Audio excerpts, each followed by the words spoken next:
Game na. Ano sasabihin ko? First vlog mo. Ano sasabihin ko? Ano ba? Paano ba ang gusto mo ano? Paano yung gusto mo ang intro? Try mo lang. Hindi ko pa alam. Siyempre, magpakilala ka muna. Sige pa. Hi guys. Sabi mo. Welcome po sa first vlog ko. Hello po mga kalingap. Welcome po sa first vlog ko.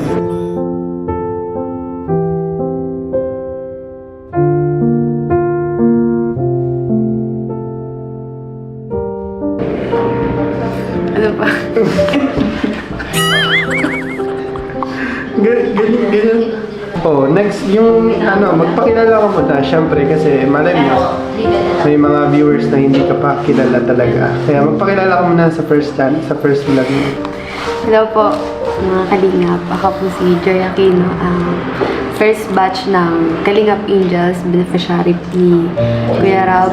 And sana po supportahan niyo po ako sa aking channel para po sa journey ko as a nursing student and K-Angels ni Kuya Rob. I-share mo din yung mga gusto mo, ano ba yung mga gusto mo ipakita sa kanila sa mga contents mo? Yun mo nga sabihin ko. Bakit gumawa ka ng YouTube channel?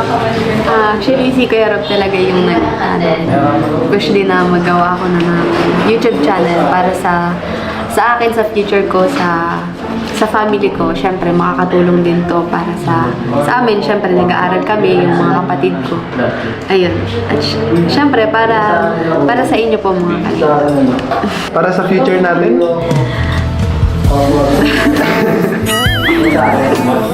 Pwede. Parang pinag-isipan mo pa yan, ha? Ito yun. Ano ba yung abangan nila sa YouTube channel? Sa ngayon kasi hindi pa ako masyado makakapag-upload ng daily, syempre ng regular kasi nag-aaral, nursing student, and third year na ako.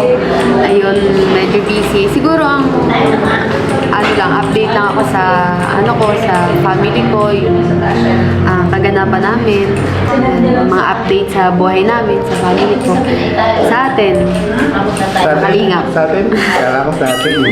Kalingap pala. So, ano yung masasabi mo kasi? Siyempre, si Kuya Rob na yung nagsabi na magkakaroon ka na ng channel, pinayagan ka niya na mag-vlog. Ano masasabi mo kay Kuya Rob? Siyempre, thankful ako kay Kuya Rob. Thank you, Kuya Rob, kasi pinayagan mo na ako magkaroon ng channel. And ito, sarili ko. Thank you so much, Kuya Rob. And sa inyo po. Kasi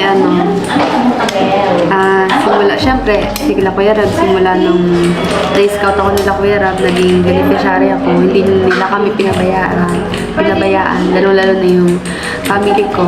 And sila yung tumayong kuya sa akin. Talaga naggabay, nag-guide as a person, syempre, nandito ako sa ganitong kalagayan. Hanggang ngayon, yun naman ng opportunity ni Kuya Rob na makapag-vlog para sa akin at sa family ko, syempre, para may income, para sa future. Tuwa na ako. Ano ba? Kay Kuya Val naman, anong gusto mong sabihin? Ganun din, parang si Kuya Rob lang din na sobrang thankful ako kasi meron siyang ganito, Team Kalingap na kasali ako sa bilang beneficiary ni Kuya Rob. Sa kanila ni Tita Edna, sobrang thankful din ako sa kanila. Kasi hanggang ngayon, grabe 3 years na ako sa Kalingap. Andito pa rin ako. Oo nga pala no, tsaka ma'am, anniversary ka na. 3 years. Sobrang tagal. Ang tagal ko na sa Kalingap. Kaya thank you po. Thank you sa buong team Kalingap. Siyempre, lalo na sa mga sumusuporta po sa akin na hanggang ngayon walang sawang nagmamahal. Sumusuporta po sa akin at sa buong team Kalingap. Siyempre, lalo na po sa lahat po ng nag-sponsors po sa akin, sa mga sponsors, sa mga supporters na hanggang ngayon nagmamahal po at sumusuporta po sa akin. Hindi ko na po kayo maisa-isa. Alam niyo na po kung sino kayo. Hindi ko man po masabi na thankful ako sa inyo. Pero sobrang thankful po ako sa inyong lahat. Kasi hindi naman din po dahil sa inyo. Hindi ko rin po mararating to na ganito. Ganito po ako. Baka naman dahil may channel ka na, matigil na yung Franjoy. Siyempre hindi. Hindi naman matitigil yan. Malang tayo pagpapatuloy niya. Joke lang. So, siguro yun lang po muna. Ngayon, mga kalingap. Kasi wala na rin po ako masabi kasi first time ko po mag-vlog ng sa sarili kong channel and naninibago pa ako. Thank you po sa panonood. Thank you po sa lahat. And syempre sa cameraman. Pinakapoging cameraman. Si Karina Friend. Okay po. Bye-bye. Collab tayo If I wrote you a song, if I got every word perfectly weighted on a thin piece of paper.